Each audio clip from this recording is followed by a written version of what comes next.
84 जन्म वेट किया और 84वें जन्म में हमें भगवान मिले। भगवान कैसे हैं, क्या उनका रूप है, मैं कैसी हूँ, बस यही बात आपको सिर्फ 10 मिनट लेंगे आपके समझाना है। तो भगवान एक ही थे, उनका नाम शिव है और उनका कोई शरीर नहीं है।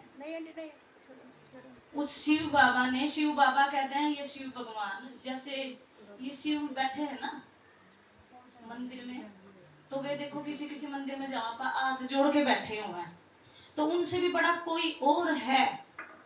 शंकर अलग है और शिव अलग है।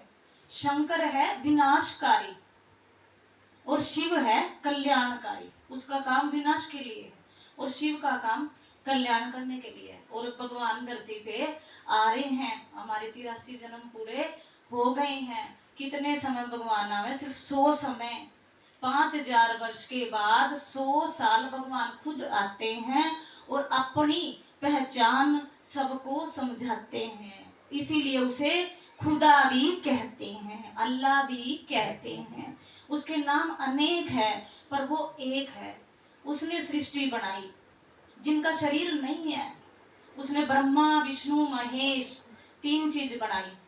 फिर सृष्टि का चक्र 5000 वर्ष का, 2500 वर्ष सतयुग के, जिसमें हम ही देवी देवता थे। वो कहते हैं ना कि हम कुत्ते या बिल्ली नहीं बनेंगे, हम इंसान हैं तो इंसान ही बनेंगे। अगर कुत्ते बिल्ली गलत करेंगे या इंसान ने कुछ भी गलत करे हैं तो वो जब तक अगला जन्म नहीं लेगा वो हिसाब किताब कैसे पूरा करेगा।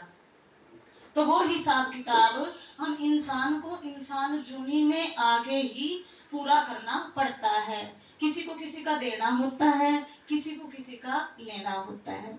तो वो हमारी जो आत्मा है वो अजर अमर अविनाशी है। नू ना सोचना कि कृष्ण की है, राम जी की है, ये सबकी ही हमारी आत्मा जो है अजर अमर अविनाशी है। तो इस सृष्टि के चक्रव्यूह में मैं गीता, आज मेरा गीता नाम है, सतयुग में जाके मेरा नाम बदल जाएगा। क्योंकि ये शरीर तो भगवान के पास जा नहीं सकता है, वो आत्मा जाएगी और वो आत्मा अपना रूप बदलती रहती है। आज मैं गीता हूँ, कल मैं सीता हूँ, तो नहीं पता कि मैं ही थी। तो शरीर बदलेगा क्योंकि शरीर विनाशी है। शरीर का जन्म हुआ है तो भगवान ने सृष्टि पे यही नियम बनाया कि जिसका जन्म हुआ है उसकी मृत्यु निश्चित है। तो मैं ही आत्मा सोने की थी, सतयुग था और मैं ही आत्मा सोने की थी। और मेरी आत्मा का रूप, मेरा जो दिमाग था ना वो सोने जैसा था, उसके बाद चांदी जैसा बना, उसके बाद तांबे जैसा बना, उसके बाद बिल्कुल ही लोहे का बन गया। जो एक दूसरे की समझ में ही नहीं आ रही कुछ भी, बस मैनू तो पता ही नहीं कि मैं आत्मा, मेरा हिसाब किताब। आज हमारे घर में बहू है या बेटे हैं, सबका कोई किसी का नहीं है, सब कुछ मेरे जन्म कर्मों का हिसाब किताब है। और जिस दिन ये हिसाब किताब समझ में आ जाएगा उस दिन तो सतयुग में अपने आप ही जाएगा। तो हमें इधर अपने परिवार में रहते हुए भी इन सारे नियमों का पालन करना है। जैसे जैसे हम नियमों का पालन करेंगे, 8 शक्तियों को यूज करेंगे, तो हम भी राम जैसे बन सकते हैं, हम भी कृष्ण जैसे बन सकते हैं। और वो समय ऐसा है कि मुझे खुद को बदलना है, मुझे दूसरों को नहीं बदलना है। मैं चलूंगी तो सभी चलेंगे, अगर मैं नहीं बदलूंगी तो कोई नहीं बदलेगा। जैसे घर में पानी पी लेना, आप किसी बच्चे ने कह रहे हैं कि बेटा पानी पिला दो, या बहू अपनी मना करने लग रही है पानी के लिए, समझाने के लिए बताओ आपने, तो वो क्या कहूंगी कि आज आपने हमको नहीं पिलाया है, देखो आपने कैसा किया था, आपने नहीं पानी पिलाया। तो आप किसी को कह सकते हैं, बच्चों को समझा सकते हैं। इसलिए ओम शांति में यही कहते हैं कि खुद को बदलो तभी संसार बदलेगा। और ये भजन के द्वारा आपको सुना रही हूँ।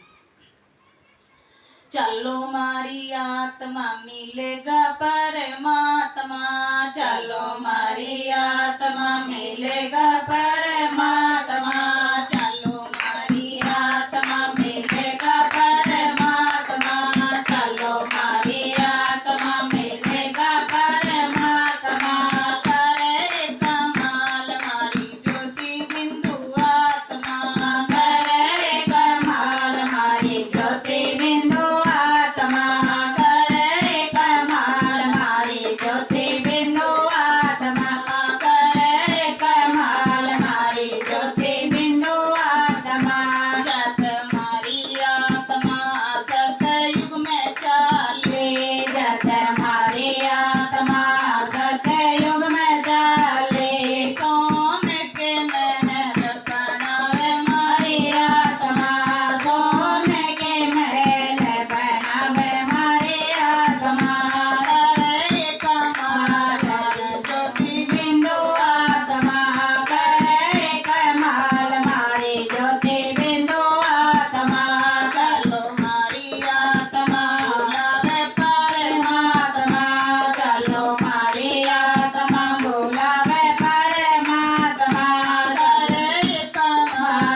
सच्चे दरबार की